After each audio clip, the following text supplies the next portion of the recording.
Good evening and welcome, everyone. I am Lauren Gates, your host of tonight's Airway Health Solutions Conversation, featuring our own director of the School of Myo, Brittny Murphy, and I'm so thrilled to be here. We have a great turnout tonight. There's a very popular topic, and I know, Brittny and I, we were trying to discuss what is like new, relevant, and missing. What's a solution that we can provide? So we're really excited with this topic. It's proven clinical strategies for the myofunctional therapist. Many of our conversations have been about what is myo, who can become a myofunctional therapist. And this we're really kind of geared more towards the actual myofunctional therapist who's practicing, some of these strategies that will help them practice more efficiently and effectively, and even with more confidence. So Brittny, we're always so grateful for your time and expertise. So thank you for joining us tonight. Thank you for having me. Yes. And we have like over 500 people registered tonight. So Ooh. I'm really curious to see. I know a lot of people were waiting for the recording, but let's take a quick poll. We're doing a little bit differently tonight because since this is a myofunctional therapy conversation, we're just going to, we want to see how many people are out there in the range of myofunctional therapists, from being myofunctional, maybe curious or just beginning, or if you're seasoned. So let's go ahead, Jay, and run that survey, and let's see who's on board with us this evening. Okay, so are you myocurious as an RDH? Are you speech language pathologist myocurious? New to myo, 0 to 2 years, an experienced myo, 2 to 5 years, or a seasoned myofunctional therapist? Brittny, I think we're at seasoned. I think we've reached that. It's a nice way of saying, you know, wise. So, so Yes, we're I so love it. thrilled everyone is here. Let's go ahead and see we have how many people. 60. Let's get up to 70% if we can. So please, if you haven't Keep answered, going. please We want to put know who you yeah, are. we want to know who you are. It's very helpful. We have a lot of new to Mayo, 0 to 2 years. That's really interesting. I really thrilled to see that because it's a booming field, and it's only going to grow and grow. So, all right. I think we're good. Let's end the poll. This is a nice view. Thank you for sharing. We really appreciate that. And New de Mayo takes the cake tonight. All So right.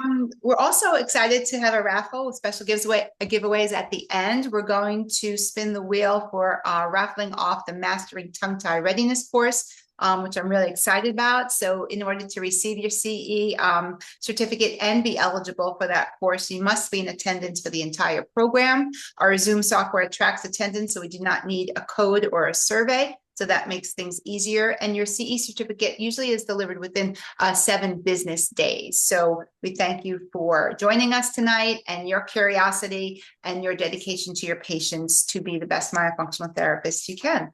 I do need to do a couple of disclaimers and housekeeping items, and then we'll get to it.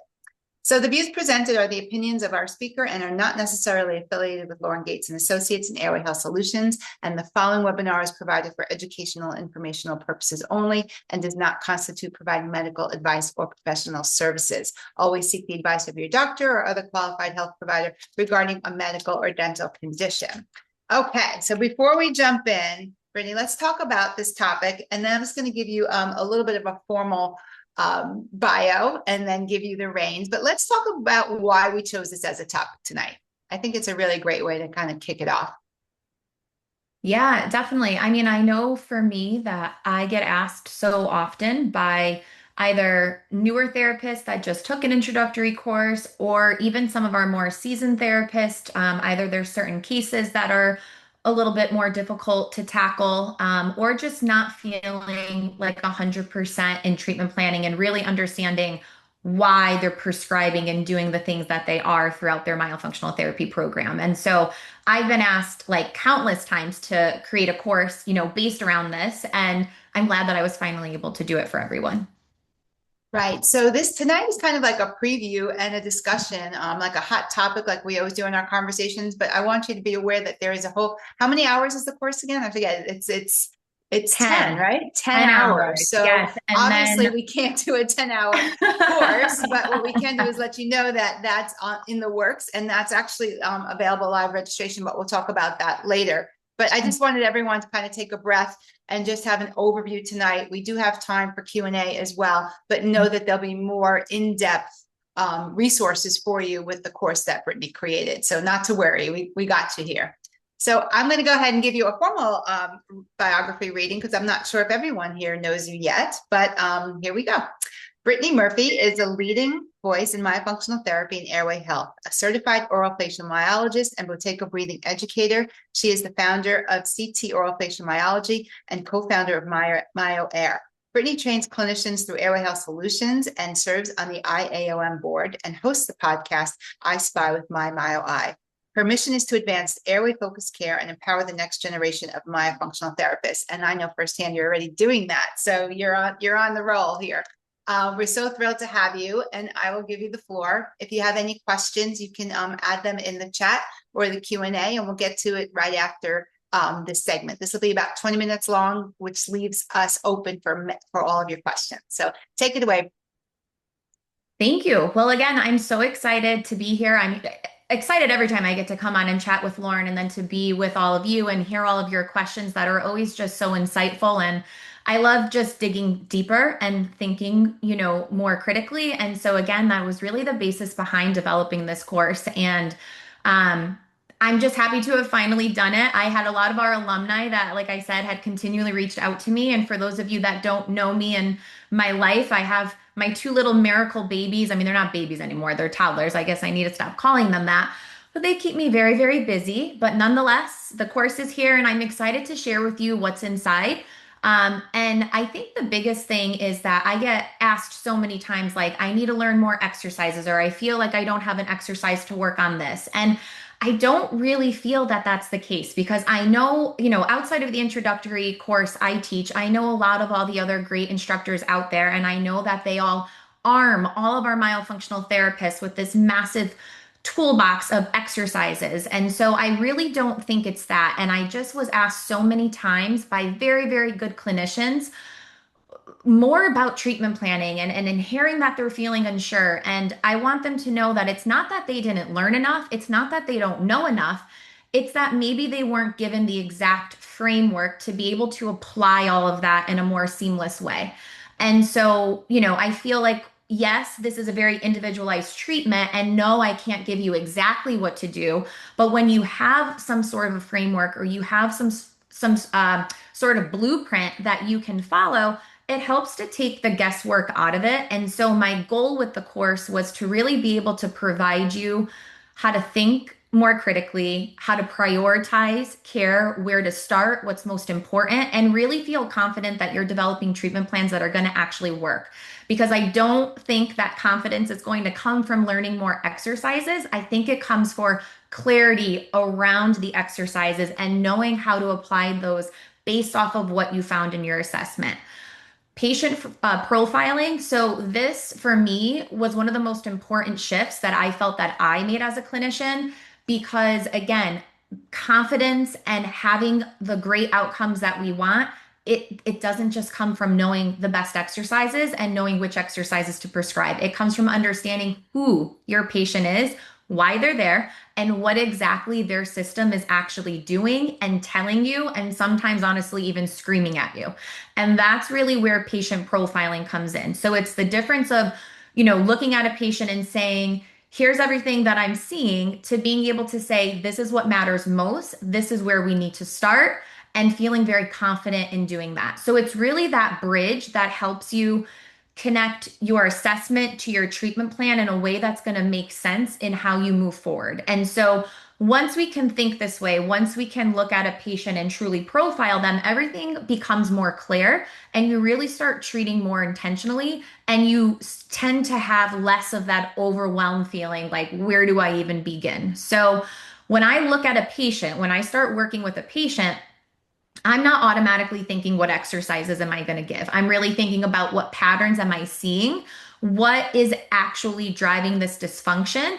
And what is that main dominant driver? Because as we know, a lot of what we do, a lot of the way that patients present, it's very multifactorial, right? So they might be showing you multiple things. They might have a laundry list of symptoms, but not everything is going to carry the exact same weight. And so before you build a plan, you want to be able to run through this bit of mental framework in a way And yes, we're still looking back to our basics. We're still looking at how they're breathing. We're still looking at, their overall oral rest posture, and how they function and how their lips and their jaw are compensating, what their swallow looks like. We're still going through everything we learned in our courses as far as that comprehensive evaluation.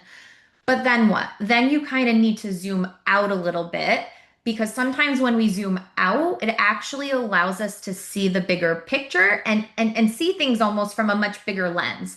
And so we want to know what other habits are going on that is reinforcing what they're showing us. And what exactly, is their overall posture telling us? And what role is their nervous system playing in all of it? And we're going to touch a little bit on the nervous system. We do dive into that in the course because I feel like and I was just on a podcast. I was just on Melissa Mugno's podcast. The episode's not live yet, but we talked a lot about the nervous system because I don't feel that maybe it was touched on, over a decade ago when I became a myofunctional therapist, but it's definitely something that we focus on a lot more now because I think with anything, the more you see patients, the more you learn, the more you grow, and you figure out like there's something missing here. Like, why aren't my patients progressing the way I want them to? Right. And so when we look at all of that and when we look at the bigger picture, then we're able to identify more clearly what is the dominant driver? Like, what is really going on with this patient that I need to absolutely tackle first? Because not everything is going to be treated at once. Not everything really matters equally. It's going to be, you're going to get to it, but what is it that we need to work on first so that we can actually create an environment in which our patient is going to be able to actually retain all of these beautiful new patterns that we're trying to teach them. And so I feel like when you make that shift and you look at the bigger picture and you learn and see and understand what matters most, it literally helps to build that blueprint for you. And so, again, providing you that framework is something that we will dive into throughout the course. Um, I think one of the biggest missing pieces of the puzzle that is even lacking within our myofunctional therapy community is that oral rest posture is a system and it's not just one single muscle doing the job. And oftentimes, myofunctional therapists hyper focus on the tongue and tongue placement. And I think once when we can kind of shift that mindset as clinicians to looking at it as a system and not a single muscle and not looking at tongue posture in isolation, we're going to be able to treat more effectively because if the lips are not sealed, if the jaw is not supported, if it's not strong enough to maintain a more closed position, if there's not stability in the jaw, the tongue literally stands no chance. Like, I don't care how much tongue work you do and how fabulous all the exercises are and how you're specifically individually targeting all the different muscles of the tongue, it doesn't matter. So everything has to be working together. It's an oral container, right? Where the tongue is, where the lips are, where the jaw rests. We need to have that adequate dental freeway space. And so, oftentimes we're looking at these patients and we're thinking, okay, we're trying, what went wrong? Where do we need to pivot? Where do we need to adjust? And sometimes we think, is it that our patient isn't trying as hard as they say? Are they not being maybe as compliant as we thought? And it's not that. It's that we haven't set up an environment that really allows for that success to happen because we don't just need to teach these patients these skills, they need to retain them and they need to become their new norm in which they're calling on these patterns automatically. And so when we start to understand that and we stop to isolate all these different areas and we really understand the whole system, the big picture that we're working with, then those treatment plans become much more effective. And honestly, a lot more realistic for our patients too, because they get frustrated. We all have had patients in our chair where they're getting discouraged and they're not understanding, like, I'm really trying, I don't understand what's going on. Why is my mouth still open? Why can I keep it closed during the day and I can't at night? And so we want to create these treatment plans that our patients are going to actually be able to maintain and stay consistent with, but also be able to continually see the progress that they're building upon. Nervous system regulation. So again, I feel like a whole webinar conversation can be literally focused around the nervous system, but I think that this is where we as myofunctional therapists really need to take a step back. We hyper focus on exercises, what muscles are we going to target first? And I think before we even talk about exercises, before we even talk about developing these treatment plans, we have to talk about something that impacts literally everything that we do in myofunctional therapy, and that's the nervous system. Because what we're doing, myofunctional therapy, it's not just about the muscles, right? We have to create lasting changes and have these patients call upon these automatic new patterns that we're teaching them. And these patterns cannot and will not change in a system that feels overwhelmed and stressed and literally constantly turned on. And so, if you're working with a patient whose nervous system is all over the place and not in a state in which it can actually receive and integrate the new input that you're feeding it on a weekly basis, it doesn't matter how perfect your treatment plan is. It doesn't matter um, how perfect the exercises are that you're choosing. They might be the actual most beautiful exercises that this patient does need to fix their overall dysfunction. But are they in a regulated state in which those exercises can actually have the most benefit? Okay. And what we sometimes see this show up as in our patients when they have more of that dysregulation are maybe it shows up as an inconsistency. Like maybe they're really good at performing, like let's talk about swallow, for instance. They're up and down with it. Sometimes, they're tongue thrusting, sometimes they're able to do what it is you taught them. Maybe they're getting frustrated, maybe they're having difficulty concentrating, maybe they're having difficulty following through with whatever your treatment plan is.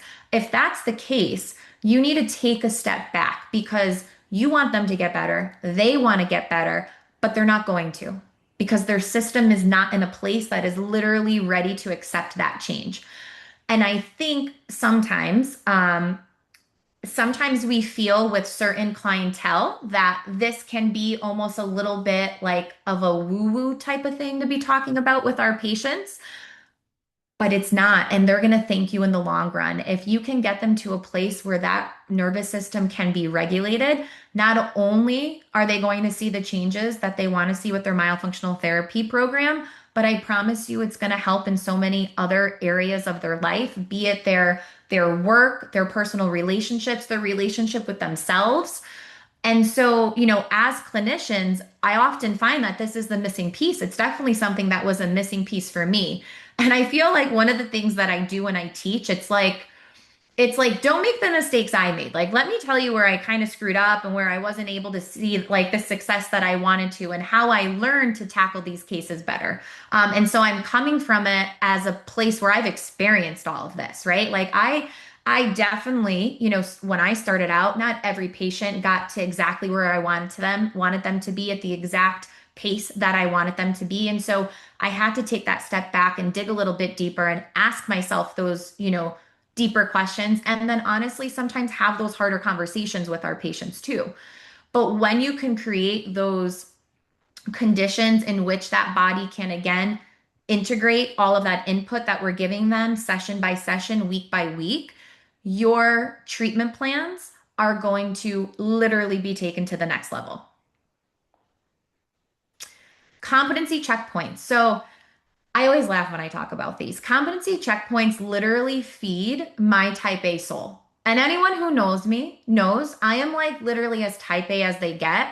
And I can't see Lauren's face right now, but if she's listening to this right now, she's probably shaking her head yes, because she knows that I am literally so super type A, but I don't care. So these types of things, having some kind of like checklist system literally helps me feel good about where I'm at in delivering the care that I can with myofunctional therapy. And so these checkpoints that we go over, it's a tracking system and it has a far more important purpose beyond just being able to go through these and literally making check boxes. Although I love myself a good checklist in which I can check it all off.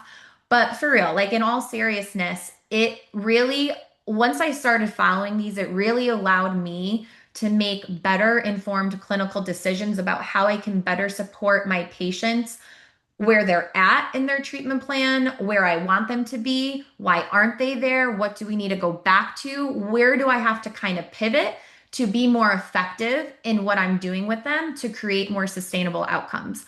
So, this is one of my favorite topics to talk about. I feel that it really helps to ensure a mastery of foundational skills. The way that I treatment plan, there is a hierarchy to the type of therapy I provide. So there's different phases, phase one, phase two, phase three. And I feel like when you have these competency checkpoints at the end of these phases, it confirms that that patient has truly learned and executed all of those foundational skills you need them to be able to in order to go on to the next phase where there's going to be more complex techniques that you're teaching them. And so when we don't have these foundational skills at the level that they need to be, oftentimes as we continue on, or if we choose to continue on in our program, that is where we're going to see compensations often reappear, and that progress is going to be really unstable. I also feel like these competency checkpoints, it allows us a way to monitor not only our patients' compliance, but also their consistency, right? Are they practicing correctly? Are they following through with the treatment plan between visits? Where are we at? Are we where we should be? And why? And if we're not, why aren't we? And so I feel like for us to be able to create meaningful change, it's important for us to have these little checkpoints throughout our therapy. So not only we know that we're on track, but it also allows the patient to understand how far they've come. Because I'm sure all of you have noticed that when you're working with patients, sometimes it's harder for them to see the progress than it is for us, right? Because we're looking at it with our myo eyes. And, their chief complaint, they might have come in with, clenching and grinding. And one of the first things we're working on is jaw stabilization. And so once we start to see that improvement in jaw stabilization, our myo heart gets super duper excited. But for them, it's like, well, okay, but like, what about the clenching and grinding? And of course, the education component is important, but I love being able to show periodically throughout the program, like, you've graduated from this. Like, look where you were, look where these skills were, they weren't mastered, and look where we are now. Look how many are mastered, look how many are almost integrated. And so it's just a really way to keep up their motivation.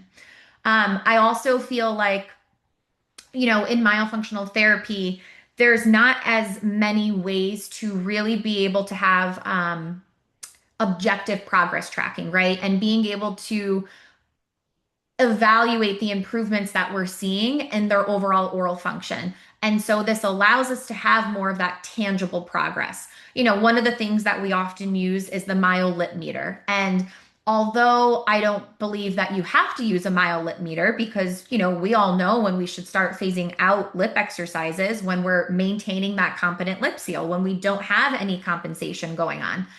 But I still love to use that myolip meter. It's less for me and it's more for my patients because it gives them something tangible to see that there's been an improvement in their overall lip strength. Okay. Also, this lets me know if I need to pivot. These are all personalized treatment plans that we're developing. And sometimes we need to make these adjustments at different places for different people.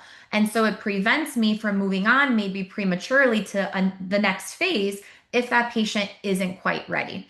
And so when we look again, when we zoom out and we look at like in total what these competency checkpoints can do, it really can help ensure long-term success down the road. One of the other things I always get asked about is like people are wanting to see case studies and like they're wanting to see what exercises did you exactly do from like session one all the way through whenever your patient graduated. And so again, I always take the feedback. I want to develop something that is going to be obviously very useful for you all. And so, with our past alumni, I asked everyone, like, what is something that you want to see in this more advanced level treatment planning course? And one of them was that exercises. What did you choose? Why did you choose it? And so in the course, we're going to walk through a full case study from start to finish across a wide range of ages and different presentations and symptom lists and things like that. So we're going to look at a 3.5-year-old, a 4-year-old, a 6-year-old, a 9-year-old, a 15-year-old, and a 52-year-old, because treatment planning is going to look different across the lifespan, right? The way we prioritize things, the way we sequence things, how we communicate with the patient, how we explain certain topics, how we adapt the treatment plan for that patient's compliance based on their age. It does change depending on the age of the patient that we're working with. And I didn't want it to just be like, okay, session one, this is what I did. Session two, this is what I did. I wanted you to see not just what I did, but also why I made those decisions at every step. So from that initial evaluation, well, really from the initial intake to the comprehensive evaluation to patient profiling and identifying their dominant driver and building that treatment plan and progressing along the way and pivoting when I had to. And of course, making adjustments along the way. And I feel like when you're able to see case studies like this, and honestly, I think the best experience is doing it yourself because I think that's when you learn the most. But I also know that it's nice to also learn from other people, right? And so when you're able to follow along through these case studies with me and be able to recognize those patterns that I'm seeing and that I'm pointing out, I think that it's going to be able to help you apply that same level of thinking with your own patients.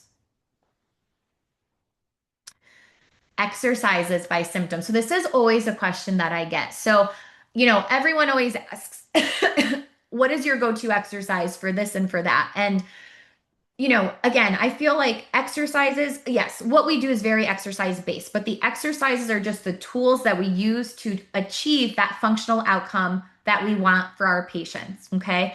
And like I said before, you guys asked me, and so I want to give you what you asked for. But I want you to keep in mind that just because I'm giving you these does not mean that these are the only exercises that I prescribe for these categories of patients. Okay. They're definitely more of my go-tos that I tend to include often in my treatment plans for these certain categories of symptoms. But at the end of the day, every treatment plan needs to be individualized. Okay, so I just want to put that out there because remember, our overarching goal with myofunctional therapy is not to be like absolutely perfect in our exercise performance. It is restoration of proper oral resting posture. At the end of the day, it doesn't matter what got you there as long as you got there, right? And those lips are closed without compensation. That anterior and mid body of the tongue is lightly suctioned in the roof of the mouth. We're nasal breathing day and night, and those back teeth are 2 to 3 millimeters apart. So, in the course, we're going to go through my go-to 10 exercises for each of these categories of patients. So we'll cover tongue thrust, tongue flaring or low tongue, sleep-related breathing disorders, persistent mouth breathing or open mouth posture, TMD, oral facial pain, and then orthognathic surgery patients.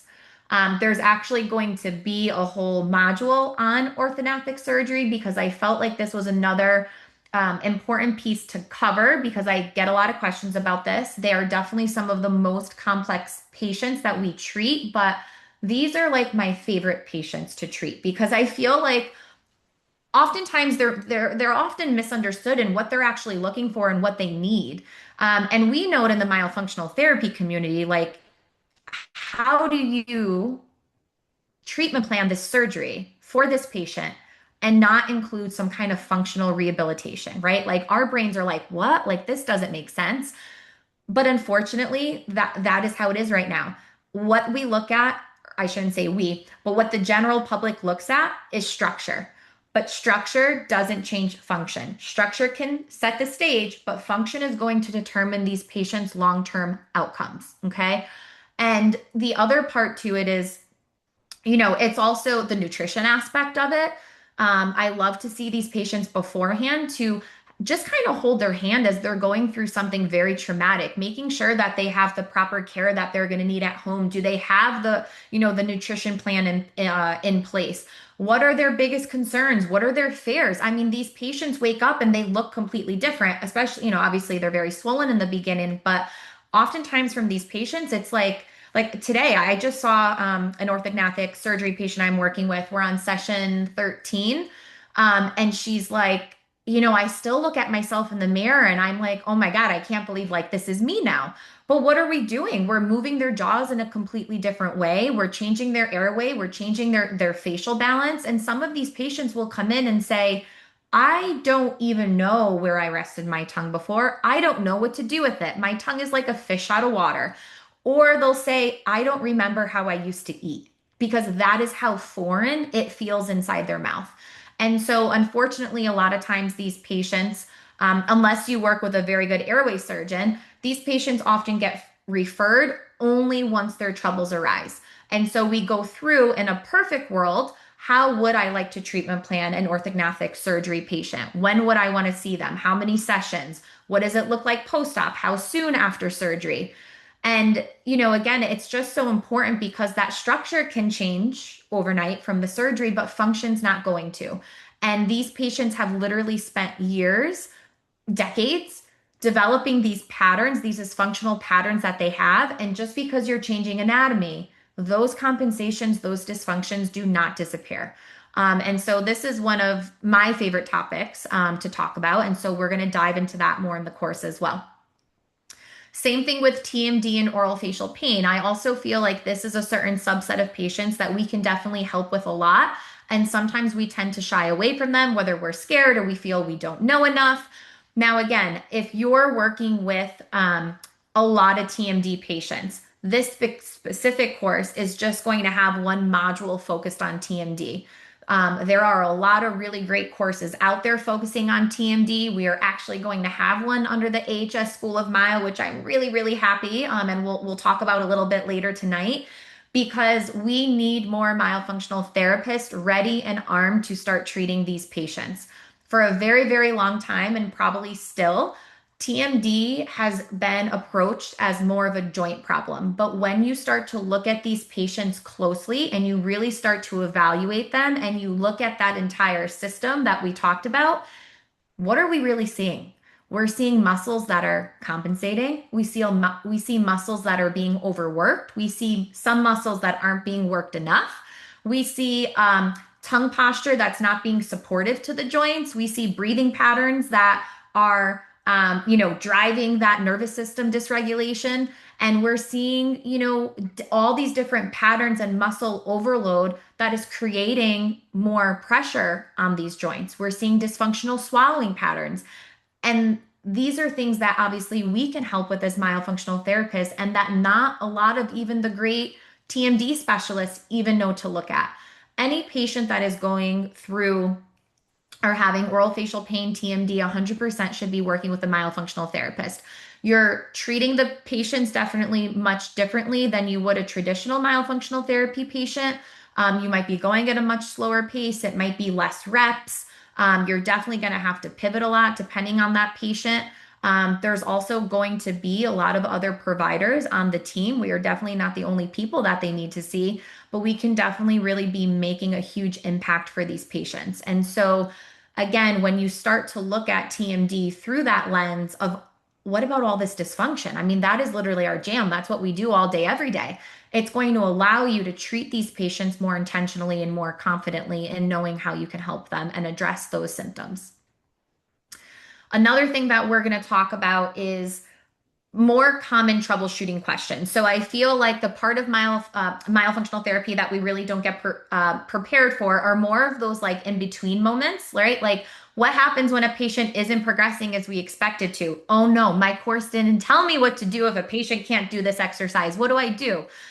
Or when that exercise doesn't look right, maybe you don't know the suggestion to make, right? Or you don't know what other exercise can you turn to that's going to help that patient activate that muscle that you're particularly trying to work on, right?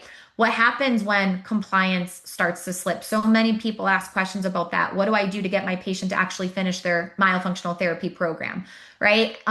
Parents who come in like, and aggressive is the first word that came to mind, but I don't mean that because these parents come from a good place and they're just trying to help their kids. But I think for us, sometimes it can be aggressive. It's almost like they've researched so much before they came that they almost sound more like the specialist and they kind of make you like second guess yourself. Like, how do you handle those types of situations? How do you keep that composure so that you can continue to be that confident therapist that you are and that you're growing into? And I think that the most important thing is we have to give ourselves grace. I think that as we go through this, it's all normal. It's normal to not always have the answer. Like, I still do this, but I remember like when I first started, there were plenty of times where I'm like, I don't know that answer, but I'm definitely going to reach out to a colleague who I know is going to, and I'm going to get back to you as soon as I hear from them. There is nothing wrong. There is no shame in doing that. That is literally how you learn and how you grow. And so through this module, we're going to go through some more of those tougher troubleshooting scenarios that most of us tend to face in practice and how we can kind of help better think through them and also even hopefully help prepare you for those situations before you even get into them.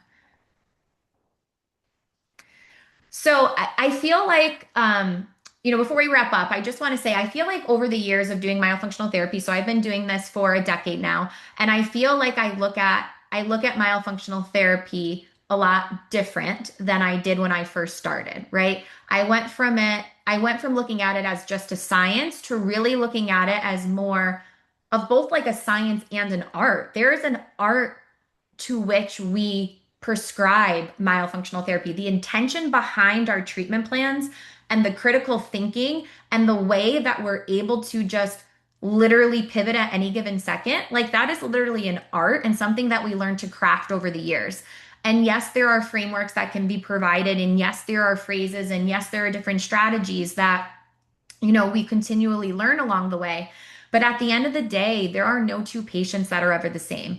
And so, as a clinician, it's not our job to just be provided this checklist, this blueprint to literally follow the exact way for every single patient. It's to take a second, zoom out, look at the whole picture, look at their anatomy, look at their breathing, look at their lifestyle, look at their nervous system, and ask, what does my patient need right now in order for us to move forward?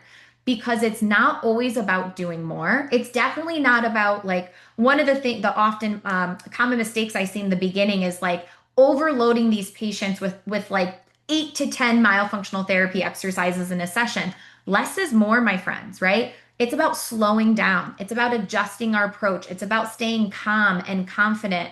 And again, helping our patients get to a point where they can integrate all of these new things. And so, again, my goal with this course, and I hope for those of you that do sign up, I love to hear all feedback, positive and negative, but I really want everybody to be able to practice with more intention and feel like they can stop second guessing themselves and really be able to lead more with clarity. And so, again, myofunctional therapy, I feel like a broken record when I say this, but it is so much more than just giving exercises. Like, I hate when people are like, oh, you just like do like mouth exercises with patients. It is so much more. We all know what we do for these patients, right? We're restoring overall function. We're creating new patterns. We're helping these patients breathe, sleep, and thrive. We are changing every single aspect of their lives. And so I just want to thank you all for being here tonight, for always showing up for your patients, for yourselves, and continuing to learn because that's what's going to make you the best clinician and the best version of a myofunctional therapist that you can be. You so much. It's so inspiring. And also, thank you just for taking the time to really pinpoint some of these pain points that we're having. It's really there. And what I think you're seeing is a repetition of it. So I love how you take your type A brain and you make it into systems. We need your type A brain. We all have them as hygienists, I think, and a lot of us as healthcare professionals. So really wonderful job. And I know that this course will help a lot. But there are some questions that we've received just on treatment planning and some other we can touch on if there's time. I do like to start with the questions that were asked live tonight to honor those who took the time live. How can we do this with 3 to 6 year olds? So I know you have your mini myology course. You want to just focus a little bit more on that. Yeah, so again, first and foremost, I think that everybody needs to take a general introductory course. You don't just want to dive in on honing on this like one specific age bracket. You want to start with an introductory course, and then if you are going to be treating more pediatrics, more in that 3 to 6 year old age range, we do have that mini myology course, and really it's working more with behavior management of both the patient and the parent. I think that that's one of the biggest things. And I learned that a lot from Dr. Kevin Boyd. And I think that too, when we talk about, working with this subset of patients, even exercises, we just had this in our a Q&A last night for our current cohort of our introductory course. Somebody was asking me like, so I'm not going to be able to use all of these exercises that you're teaching me on mini myo kids. Like, no, that's actually incorrect. It's just the presentation of them. It's how you make it more engaging for them and in a way that their brain can understand. And so I don't know how to exactly answer this question because I don't know exactly what they're pinpointing to. But if you want to have a conversation with me more, please feel free to reach out. Right, just on this age group, because I know it's very popular and so many people are curious about it. What do you love best about this age group and what do you find the most challenging? So, what do I love most? Oh my God, they're just fun and they're funny, right? And I think like it's really interesting because people will think that you're not going to be able to get a 3-year-old to hold a 2-minute lingual palatal suction. Like you can. If you go in thinking that you're not going to be able to, of course you're not going to be able to. But if you talk about the importance of it and you educate those parents, I think that the education with the parents is the most important thing. A lot of the session is spent educating the parent. And therapists will take that as they're failing if they only got to spend like 10 active minutes with the 3-year-old. That is still a positive. 10 active minutes working with a 3-year-old, that's great. Also, when you're going through these myofunctional therapy sessions, like you're not going to just say you have a 30-minute session, like you're going to have bite-sized pieces of that 3-year-old's attention, right? And so you have to, again, take a step back and look at the bigger picture and see what you're really getting accomplished in there. Just in the chat, are the case studies in another course? I know you're talking about the case study section that you have, but maybe also you do case studies in your intro course. Why don't you clarify, please? Yes. So, in specifically what I referenced tonight, those are the case studies that will be discussed in the new treatment planning course. So, that's what's going live June 1st. However, in the introductory course, in the treatment planning module, I do also walk you through a pediatric and an adult case. The other thing that we do in the introductory course is our final week is case study presentations, and that is each attendee being able to present a case study that they're already starting to work on before they graduate. So you're doing an intake, an evaluation, you're starting to treatment plan, you're starting to troubleshoot, you're making your referrals, your recommendations, you're starting therapy. And then, I give you my feedback on that presentation, and you also get to watch everyone else in the course present there. So it's really a wonderful, wonderful learning opportunity. Thank you. And how long will the treatment for myofunctional therapy be approximately? Do you ever give a range or generality? Yeah. So it's so hard because it really Mm-hmm. depends what else is going on in that patient's Mm-hmm. treatment plan. But I usually say like figure at least 6 months, if not more. And what about your consultations? What are your thoughts on free consults versus paid consults? So I think it depends on time. I think that you need to value yourself and the service that you're providing to these patients. And so I don't think that there's anything wrong with doing like a free 15-minute consult where you're at least going into it knowing that this patient is somebody that should be in your myofunctional therapy room. But I don't believe in doing like an hour-long consult for free. There is a lot of education and direction that you're providing to these patients, and it is a service that should be paid for. Okay, just a question from the chat. How does a dysregulated system present? Yeah, so again, that's like, patients. I mean, it could present in a lot of different ways, but oftentimes in regards to like our myofunctional therapy sessions where you want to like maybe pivot is when there's difficulty concentrating, there's difficulty following through, eye contact, like patients that aren't really able to make direct eye contact with you, patients that are just very inconsistent with their progress in myofunctional therapy. I would say those are probably like more of the bigger red flags throughout a myofunctional therapy program. Let's see, there's so many good questions here. Can a chiropractor guide my patient with myofunctional training? Can a chiropractor guide my patient with I mean, I don't know what they Can mean by that. maybe can chiropractors become myofunctional therapists? Oh, okay. Yeah, I mean, a chiropractor can, definitely take a myofunctional therapy course and learn, the education of it and all that encompasses it, but I do feel that it would probably be more beneficial for a chiropractor to not actually do the myofunctional therapy services and refer out for that to a myofunctional therapist. But I think, again, education is power, and knowing different things that they might see present in their patients and their evaluations, and knowing that those are like clinical indicators for a referral, I think can be really beneficial. Any tips or tricks of an exercise to help a child that gags or vomits with guard in the mouth? I know it's very specific, but I think a lot of people, if you had a pearl on that one, it would be helpful With what in their mouth? with a guide or some type of Oh, oh, oh, myofunctional oh. appliance.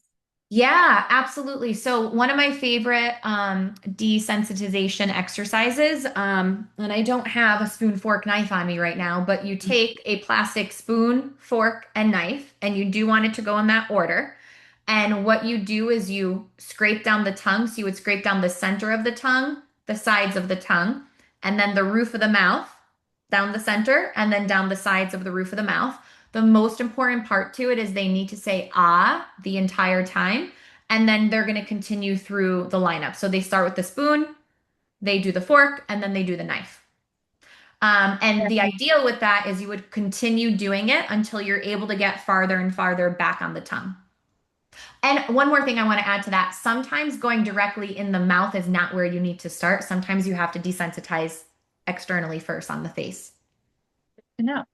I'm a pediatric hygienist, and my doctors are interested in possibly integrating a myofunctional therapist into our practice. Is that something that is possible as far as insurance is concerned? As so, is it possible? Yes. As far as insurance is concerned, there are no myofunctional therapy codes that exist. And so that in and of itself makes it very difficult to get our services covered.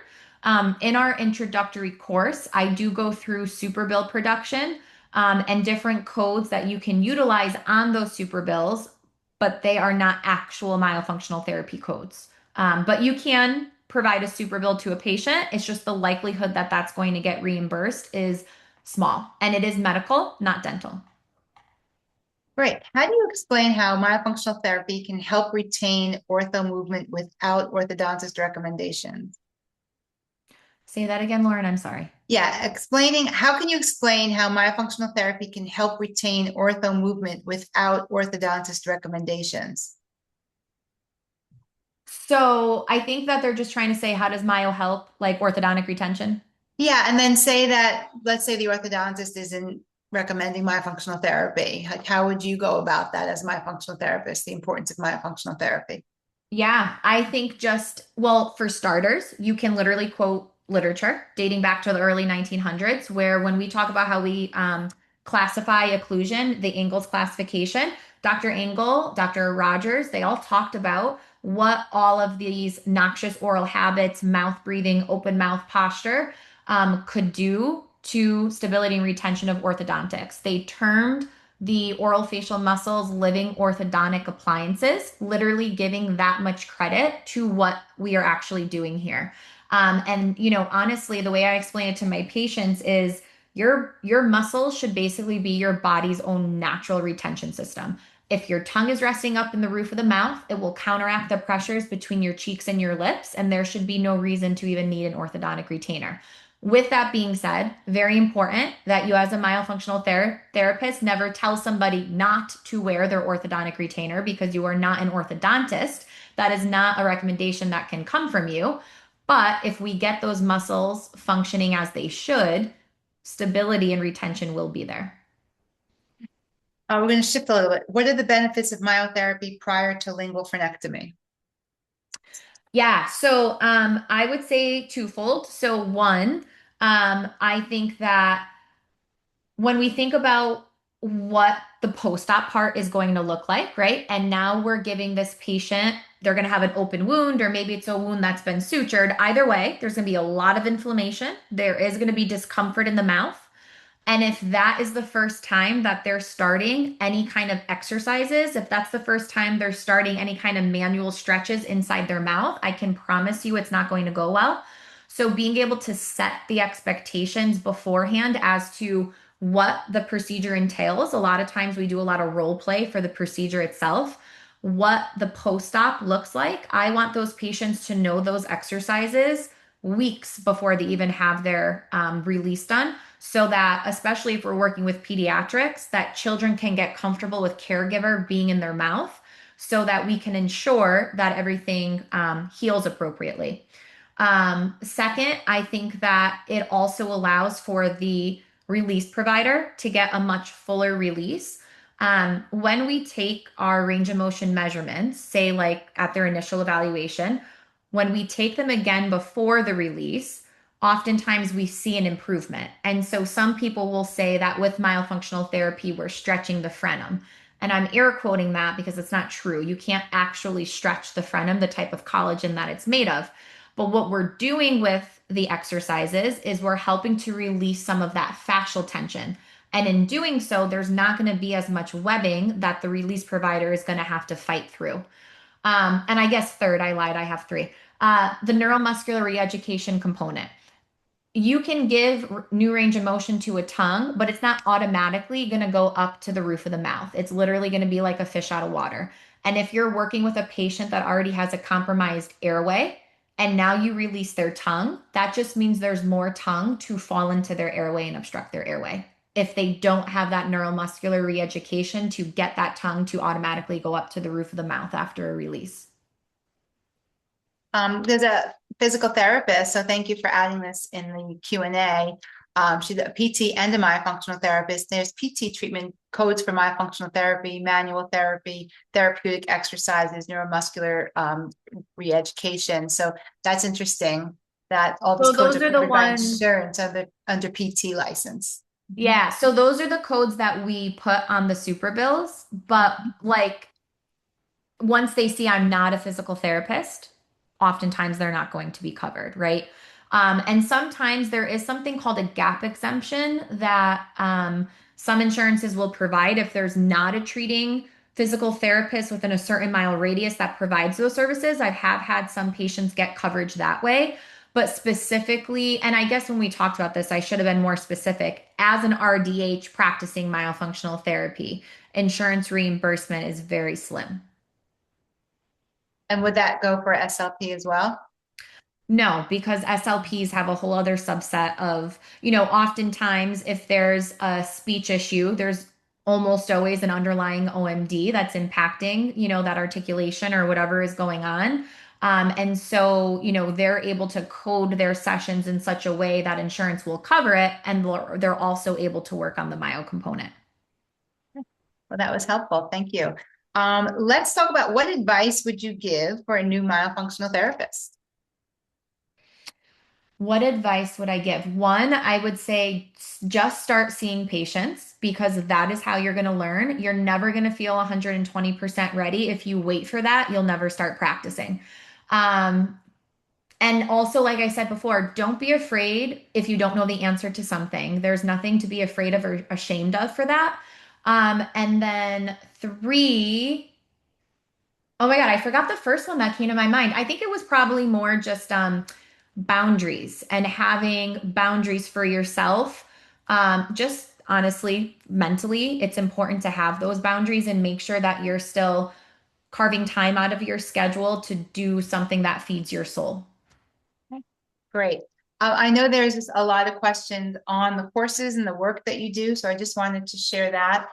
Maybe you can talk a little bit about, let's really focus on this new course because this is the topic, the proven clinical strategies for the myofunctional therapist. I know you reviewed it this whole time, but in a nutshell, should we go to the landing page and take a look at it more in depth, or do you want to just go over it conversationally? Go over each of these courses. Yeah, Mhm. but really the proven clinical strategies because it's the new one, and I know that it's just one of those. Oh, yeah. Let's talk about. We're about to roll it out June 1st. Let's talk about it. It's going to be on demand, and then we have two sessions where there's Q&A sessions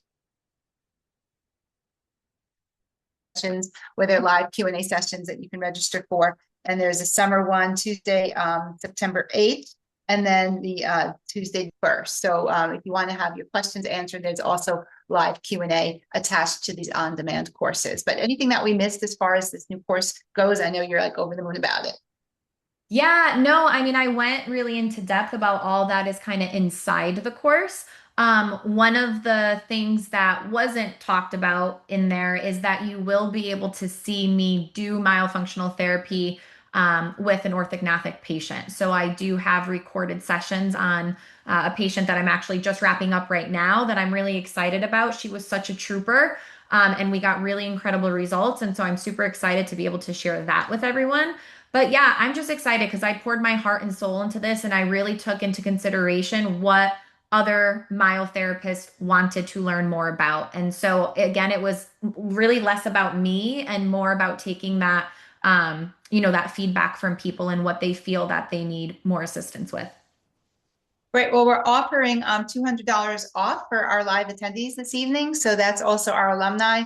You also get the $200 off. So we just wanted to, if everyone's interested, we think about that. We have this going on until May 31st. You can go to our landing page. We can put the link in the chat for everyone to take a look at. But it's something that I think is another solution. So thank you so much for creating this. And then we have 20% off all of our Myo courses through the end of this month for those who are with us live this evening. So again, we thank you for that.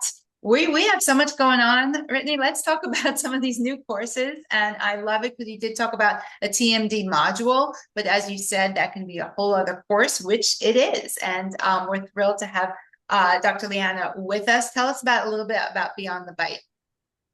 Oh my gosh, it's such an incredible course. So I took this course, oh gosh, it was before my baby. So it had to be maybe like 3, 4 years ago.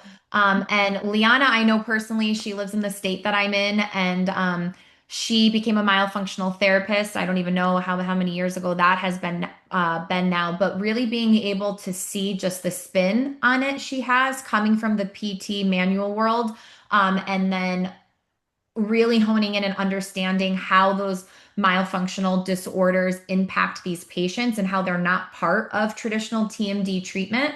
It's really empowering, enlightening, and she really helps to provide you with things that you can literally start doing with your patients as soon as you're done with the course. And that I feel like is always one of the things we're all looking for. Like we want to be able to actually apply this. And Liana, she's a gem and she's just a wealth of knowledge. And we're thrilled to have her. So welcome, Dr. Sved. Also, Joanne Amoroso. I love this. This is like the Dr. Jenna Schwibner of of the doctor side. It's like Joanne, she was a student and now here she is partnering with you. And tell us why we want to bring her story to the forefront as faculty. Yeah, absolutely. So Joanne is a dear friend of mine, and she is an amazing, amazing myofunctional therapist. It has been an absolute joy seeing her grow as a clinician over the years, and she is absolutely rocking it. And she works with one of our AHS doctors, Dr. Jenna Schwibner, who has literally taken everything that Dr. Morale has done and run with it. And she has created a very successful airway practice. And the handoff that Dr. Schwibner and Joanne have in making this like a very seamless process for our patients, even though they're two completely separate entities. Joanne is MyAware and Dr. Schwibner has her practice. It's just something that I feel like a lot of therapists, even if, especially obviously if you're doing myofunctional therapy within a dental practice, but even just to understand more the intricacies of how you can make that such an easy process and knowing, okay, you're sending the patient to me, I'm doing this, I'm sending them back to you. And when that expansion is done, they're calling the office and saying, okay, you got to get this patient back in. There is no downtime, there's no waiting. These patients feel so well taken care of. And it's just a really cool thing to be able to experience. Thank you. There's a question in the chat. Do your courses discuss the business aspect of Maya? So I'm just going to go back to this kind of this overview about each course, and that one of them is a business success course. Want to tell us about that? Yes. So we have the business success course, which is for already, not necessarily seasoned, but myofunctional therapists that are already in practice. So you've already basically taken an introductory course. With that, also, if you are new to myofunctional therapy and you're starting with our introductory course, we also go into all of the same business information. Our brains are very science geared. And I know for me, when I started my practice, like I wanted to go to Barnes and Noble and buy like Business 101 for Dummies or something because I didn't know anything about what I needed to do. And so my goal is to be able to provide you again with a framework that will be able to get you off the ground running and starting your practice successfully and not making it seem like this very overwhelming thing that you have to do outside of being a very good clinician. And so I think that's one of the most important parts that we need to learn. And so we include that in our introductory course. And then we have the separate business course for those that have already become myofunctional therapists. You're such a great instructor on this because you have successful practices. How many practices do you own? So I have CT oral facial myology, which is my baby that I started in 2016. So that is based in Connecticut, but we treat patients globally. We have a team of 5 myofunctional therapists. And then I co-own MyoAir with Joanne Amoruso, who we were just talking about previously. And we have locations in Florida and in New York. We have 2 practices in Florida, actually. And we also treat patients virtually around the world. Here. So a lot's happening. Again, we want to provide solutions. Speaking of that, we're thrilled to announce it for the first time, but we're having AHS workshops where they're smaller modules, 2-hour courses with half-hour C&Es following. And our first workshop is going to be Dr. Mariana Evans. That's going to be Thursday, June 4th. So we hope you all can have more of those bite-sized learnings, and then they'll also be available on demand for 60 days. So these are going to be very hot, topical topics, but you can stay on board, stay ahead of the curve. We thought Murphy was a great way to start. In fact, Brittny, I was thinking, I'll just say it out loud, we should really have a Myo Murphy course as well. So stay tuned for that because I know you can provide new solutions, pretty quickly. So we're really excited about these new workshops. If you have any ideas from the Myo side, please email us, and we'd love to help facilitate some of these smaller learns that maybe you can do either in the evening or on demand with that 60-day access. So we're really excited about that. We're also excited that we're going to feature Airway Palooza this year, but we're going to feature Myopalooza the day before. So it's going to be the Thursday, and it's going to be in Fort Lauderdale. These are our main stage speakers for Airway Palooza. So I thought I'd give you all a sneak peek at that. So it's going to be 2 days under one roof, but the Myopalooza will be, let me just see, let's talk a little bit about the Myopalooza, and then I'll take a quick peek at our speakers as well. So let's talk about Myopalooza. I mean, we thought about this last year. There's so much to say and only so much time. And I'm just not a big fan of having it, go on and on and on for that same energy, like throughout the 3 days. The Myopalooza has its own energy, its own under one roof. We have Patrick McEwen is our keynote speaker, so we're really excited about that. But we just thought it would be great to take everyone under one roof and really focus on that, the collaboration before the main stage presentations as well in Airway Palooza, and then everyone is together. So it'll be a great event of networking, learning, and fun, just plain old fun. So what's your spin on it, Brittny? My gosh, I feel like you just nailed and explaining. Okay, I'm just trying to think. So the Myo part, though, I'm really excited. I'm really excited for this. It's like a whole other conference. I'm so excited because I feel like so many people always want more Myo. They want to know more about Myo. And so being also able to bring in, again, industry icons that are myofunctional therapists, but also from different backgrounds and disciplines, I think that's the best part for sure. Yeah, and here's a sneak peek about our speakers. We're organizing the agenda as we speak. The speakers may change. We may add a couple as well. So we just thought we'd give you all a sneak peek and hope you guys can join. It's going to be in Fort Lauderdale. Let me go back to that. At the Fort Lauderdale Marriott Harbor Beach Resort and Spa. It's a gorgeous resort right on the ocean. So prime time, April 22nd, 24th. So the weather is conducive to our beach luau. We have everything is included under one roof. And the Myopalooza is an add-on. So we are offering early bird discounts. We do have payment plans as well, interest-free. So it is enough time, but this is about as good of a discount as we're going to give. So $450 off, and then we have $200 off the Myopalooza add-on currently. So it's going to be a $650 savings, and the closer we get, the less those savings will be. We are thrilled to partner with the Breathe and Thrive Symposium.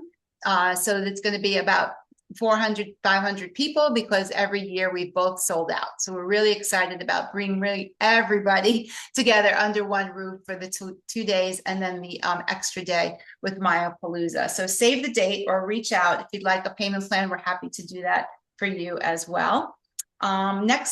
Actually, Thursday this week, we have two conversations this week. Dr. Kushida, we're going to show his Palooza presentation from last year. He's going to give that presentation virtually live. It's really remarkable, and I'm sure there's some updates as we know it since then.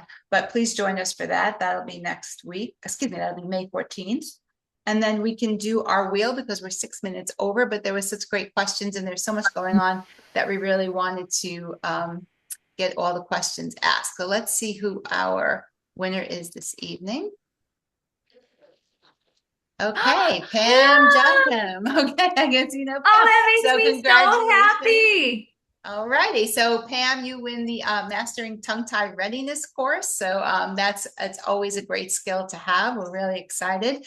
But there's so much going on, and we're just so thrilled that everyone's here with us this evening. And thank you for your support. We will continue to give these free conversations as well as our workshops. This is not taking the place of, but we did feel there was a need for an in-between between a 10-hour course and a 20-minute presentation. We think these workshops will really fill that gap.